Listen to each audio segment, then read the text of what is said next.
Hey, world history. All right, so today we're going to do U7-L3, Intro to Middle Age Europe. So if I have to be brutally honest with you, my least favorite time period in history is the Middle Ages.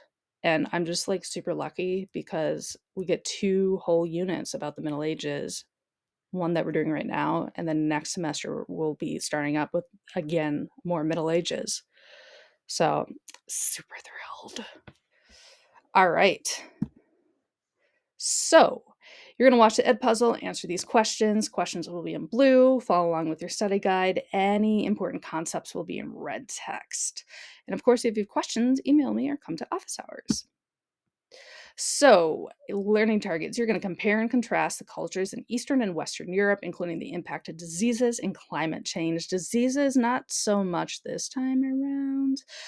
We'll talk about the diseases next semester with the Black Death. Yeah, but we'll talk about Byzantine Empire, Eastern Orthodoxy, and Roman Catholicism, which we'll actually talk about in lesson 5 a little bit more. But whatever, we'll touch a little bit on it today. All right. So you're probably like, Middle Ages? Don't you mean the medieval ages or the Dark Ages? Okay. Fun fact, they all mean the exact same thing.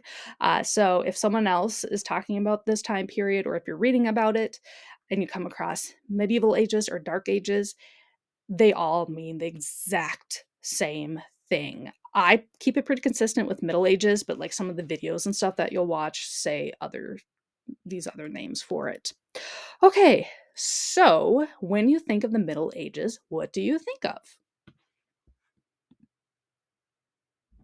All right, so you might think about peasants, you might think about the Crusades, we'll get to that next semester. You might think about castles, you might think about cool art and unicorns and pretty princesses, you might think about knights and their cool armor, or maybe monks, or maybe you think about the Black Death.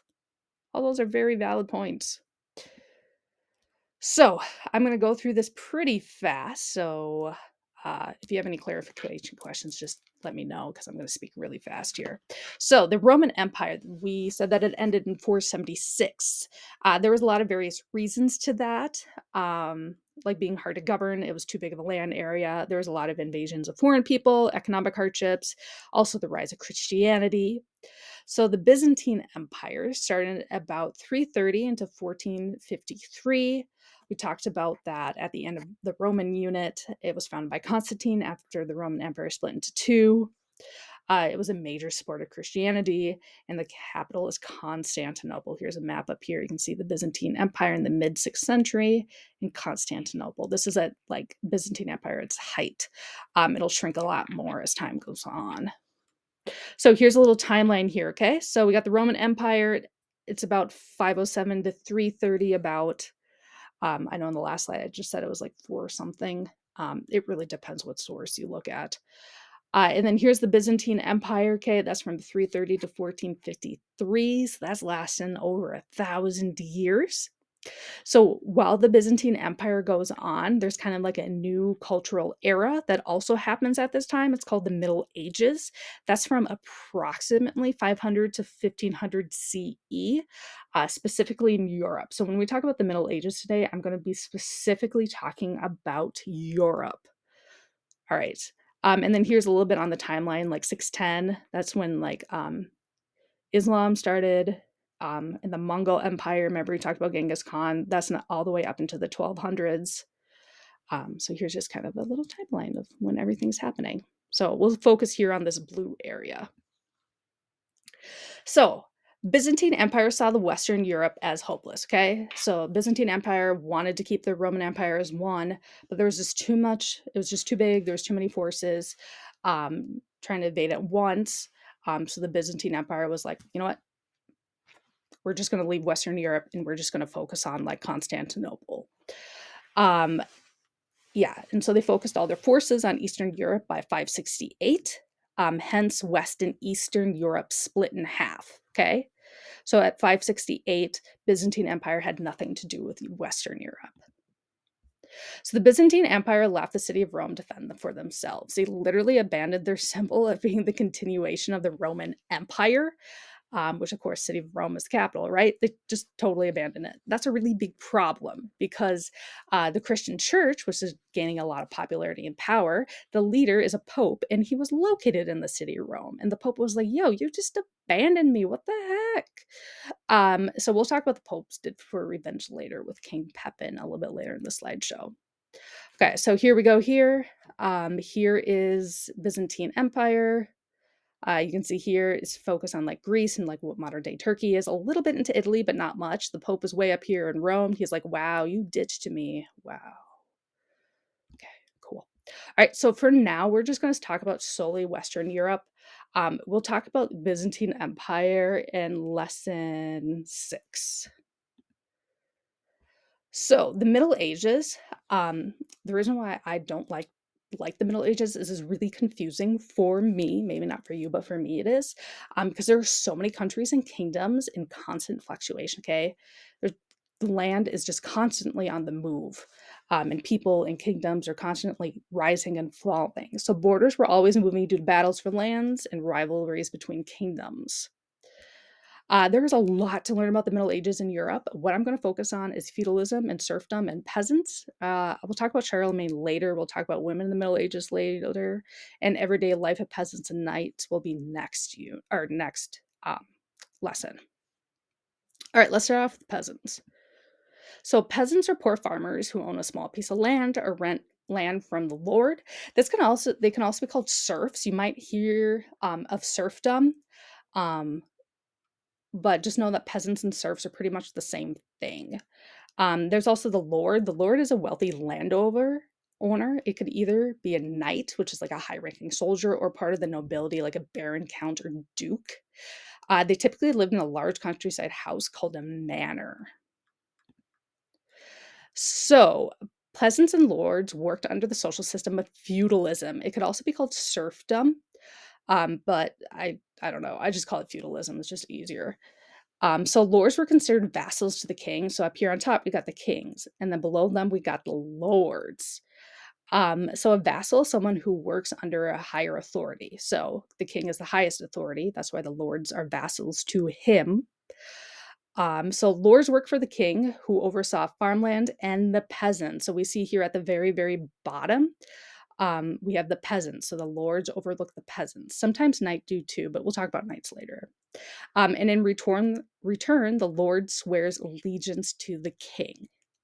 So it's just this giant like pyramid hierarchy. So 9 out of 10 people in Europe were peasants in the Middle Ages. Yeah, that's right, 9 out of 10. Wow. So they became peasants due to lords in the church owning most of the farming land. So these people, these peasants, they couldn't afford to buy land on their own. So that's why they had to rent it from lords in the church, which would have monopoly on the land. Middle class in Europe mostly disappears during the Middle Ages. So you're either a peasant, an industrial laborer, miner, craftsman, or you're a noble or a priest. There's really nothing in between. So life as a peasant was like super depressing. So they rented the land to farm from the Lord, but in return, they give the Lord the majority of their harvest. Okay, so they're doing all this work and they don't even get most of what they made. So they bought tools from the Lord, so the Lord could like gouge out the prices. They bought clothes and other household items from the Lord, which the Lord could just totally skyrocket those prices. And they also rented houses from the Lord. So, what do you think the problem with the relationship between the peasants and their Lord?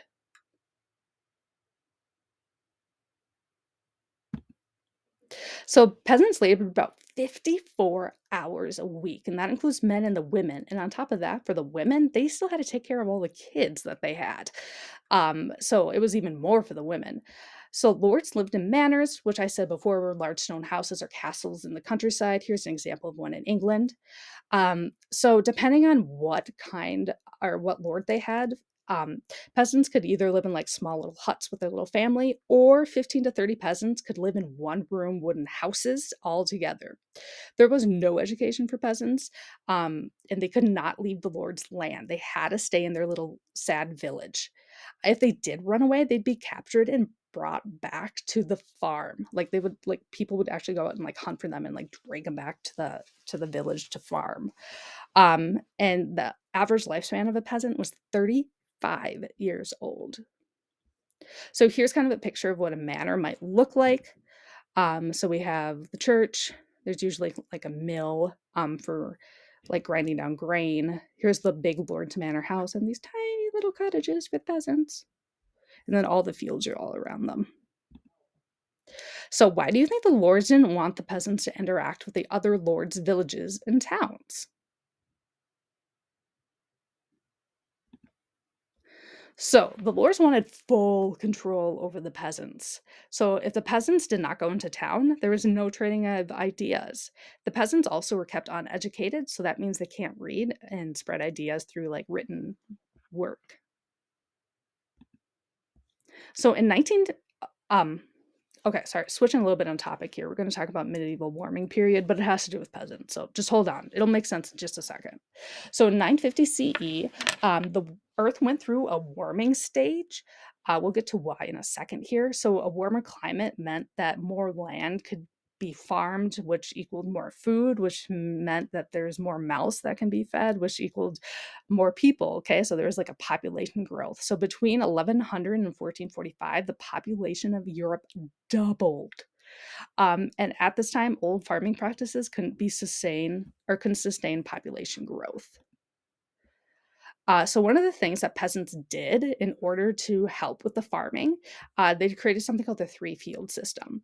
So what it is they took all their farming land and they split it up into kind of like three chunks. So they would plant crops on the first and second field, but leave the third field alone.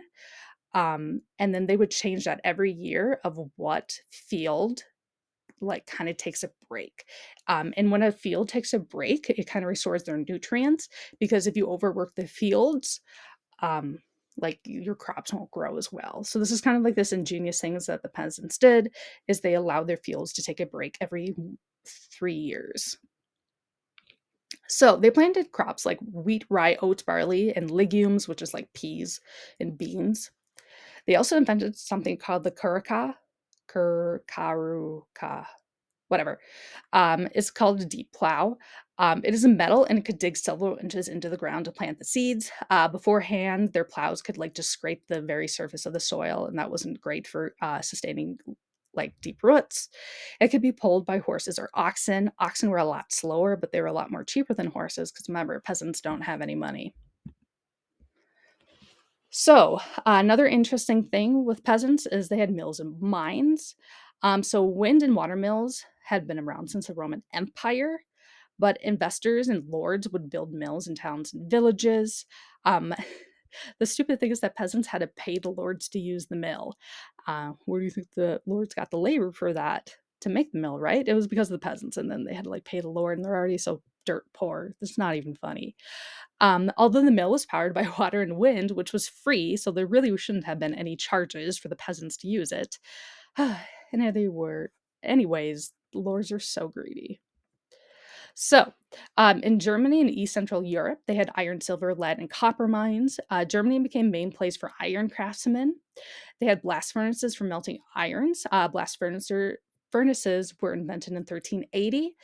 They are also used for weapons, tools, coins, church bells, and statues. So, changes to the environment. Peasants under rule of lords drained wetlands and swamps.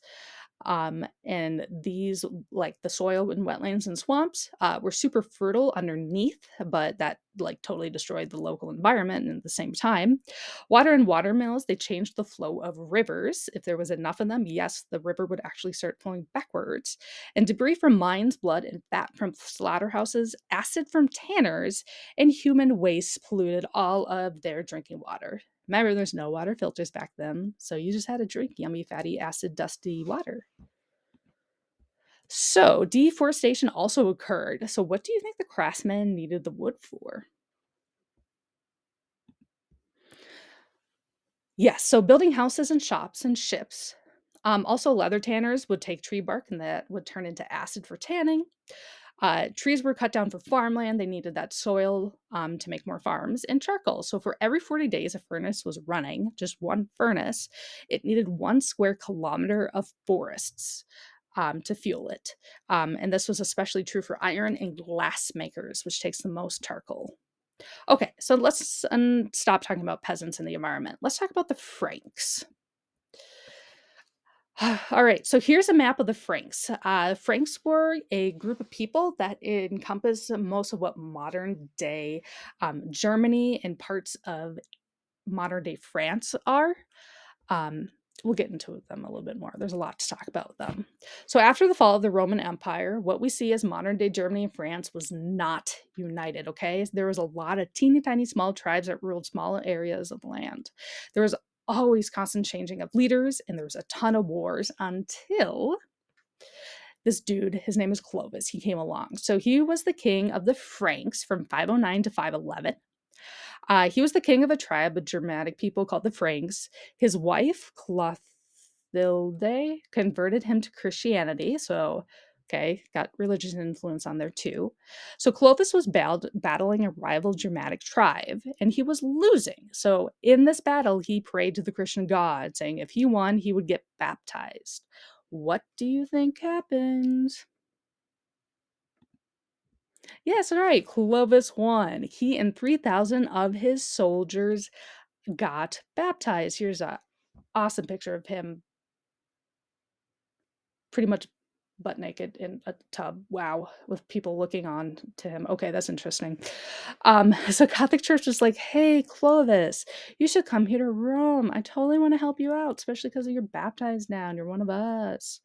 So at that time, remember, Rome was the capital of the Christian Church. The church supported Clovis's military campaigns to defeat the Germanic tribes. They're like, "Yo, Clovis, if you defeat all these Germanic tribes, like we'll totally back you with funding and stuff."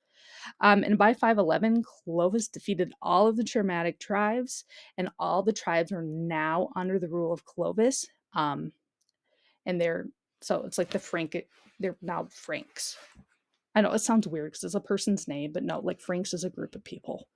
Okay, so what do you think the Catholic Church spread Christianity, or how do you think the Catholic Church spread Christianity to the Franks? So a lot of time, Christianity was spread into many parts of Europe, especially the parts that were rural, which is what most places were. They were rural. So there's no major cities with cathedrals in most of Europe. And the church decided to build something called monasteries. And monasteries are Christian communities that include a church, monk and priests, which are the male worship leaders, and nuns, which are the female holy followers. So monks, they could lead worship services. They copied book by hand, especially the Bible. Here's an example here. They have some pretty cool calligraphy. So there is no printing press in Europe yet at this time. Everything had to be copied by hand. They also opened schools for male students, of course, no females allowed. They were historians, and they also archived libraries. So nuns are holy women, just like priests and monks. They could not marry. They were educated specifically in Latin, arithmetic, grammar, music, morals, rhetoric, geometry, and astronomy, and became nuns for religious reasons, but they could also because they wanted to run away from their families or non-wanted marriage, or maybe they wanted to get an education because that was really the only way a woman could do so. They were also scholars and they wrote their own religious theories. All right, so Christians, they also had these things called tithes. And what it is 1/10 of all the money profits or food grown by a person must be given to the church as a tax. So the Lord gave the church 1/10 of the food the peasants grew, and the craftsmen and others gave 1/10 of their monetary profit to the church. This was in order to support the church and its monks and its nuns, and then, like they would back kings and, go to war and the Crusades and stuff. But we'll talk about the Crusades later. Tithes still sometimes exist today. Um, it's not necessarily 1/10, um, but yeah, they kind of sort of still exist today. All right, so through monasteries, nuns and monks spread Christianities to locals. So there's these people, they're called missionaries. Yes, missionaries are still around today. You can go on mission trips. So those would be nuns, monks, and everyday Christians to go to non-Christian land to spread the word of God. Christianity became popular, not only places once ruled by the Roman Empire, but beyond that too, especially in Northern Europe. So the Catholic Church was centralized in Rome. More and more Christian followers meant more and more power for the church. So in 590, Pope Gregory I declared the church secular. And what that means is this. is that the church and its leaders have influence over politics across Europe. Okay, so there was no separation of church and state. Okay, they were very much so intertwined. So they intermixed church and political powers. An example of this would be like a royal coronation. And yes, just like royal coronations today. So when you think of coronation, what does the ceremony usually include? So, a coronation is when a person is crowned king or later on queen, right? Like Queen Elizabeth or King Charles. Given the crown of the kingdom, high ranking priest, or more modern England, they're called ministers, anoints that person. And it's both a political and religious ceremony. Okay, let's rewind back to the Franks real quick. We kind of got sidetracked. All right, so Clovis, okay, so he dies in 511. By then, Franks had the largest kingdom in Europe, and they were very buddy buddy with the church. So here is a map again. So you can see after Clovis has died, he had this like Austrasia area as well as this Neustria area, Aquitaine and Swabia. You can see that's quite a large portion of what is modern day Germany and France. And it's only going to expand from there. So after Clovis's death, the Frankish kingdom split into four amongst his four sons. There's like a whole long story to this, but anyway, all you need to know is that the kingdom reunited as one in about 700. And this dude, his name is Charles Martel. He comes to power in 719, but here's the catch: he is not king. So Charles Martel is a right-hand man of this king. His name is Pippin. So King Pippin is a figurehead, actually. It's kind of like England in today. And I know we talked about this too when we talked about China and Japan. So like the king is the figurehead, prime minister is the guy with the real power. But in the Franks, it's the king is the figurehead and someone called the mayor of the palace or major domo that has the real power. Okay. So King Pippin is king. Charles Martel is the mayor of the palace. So the mayor of the palace, his original duty was to oversee the working of the palace, like the day-to-day stuff. But in 719 rule, Charles Martel actually rules all the nobles. He makes the laws. He controls the military. He's calling the shots. Okay, so Martel has all the power. So under Martel, he conquered modern day France and all the way down south towards Spain. He expanded east towards modern day Austria. And in 732, he defeated a Spanish Muslim army, preventing that Muslim army from entering more of Europe. So Charles Martel died in 741. His son Pepin the Short became mayor of the palace. Pepin has a goal to be king. He's like, enough of this mayor of the palace. I want to be king. So Pepin wants to be king. He strikes a deal with the church. So the church has the power to make Pepin king. And Pepin says he'll defeat the Lombards, which is this rival group in Italy, if the church makes him king. So yeah, the Lombards were a rival group and they wanted to take over the city of Rome, which of course is where the church's capital is. So church agrees. And Pepin defeats the Lombards and he becomes the king. So Charles Martel, Pippin, and all of his descendants would be known as the Carolingian dynasty, which is a group of Frank rulers who ruled the Frankish kingdom from 751 to 987. Here's a tree. We'll talk about Charlemagne too. He's like the biggest dude in this whole tree. But you can see that there's a lot of kings going on. So Pepin is the Short died in 768. Frankish kingdom was left to his two sons, Carloman and Charles. So Carloman died, and Charles became the sole king. And Charles changed his name to Charlemagne. And you're going to learn about Charlemagne in lesson 5. Oh, okay, this is your goal. Next, you need to write in your study guide, summarize the Middle Ages in 5 sentences or 5 bullet points, okay? Do that in your study guide right now. All right, wrap up what we learned. We learned about feudalism, peasants and lords, changes to the environment, the church during the Middle Ages, monks, nuns, tithes, secular, Franks, Clovis, Charles Martel, who's the mayor of the palace, Pepin the Short. What an unfortunate name.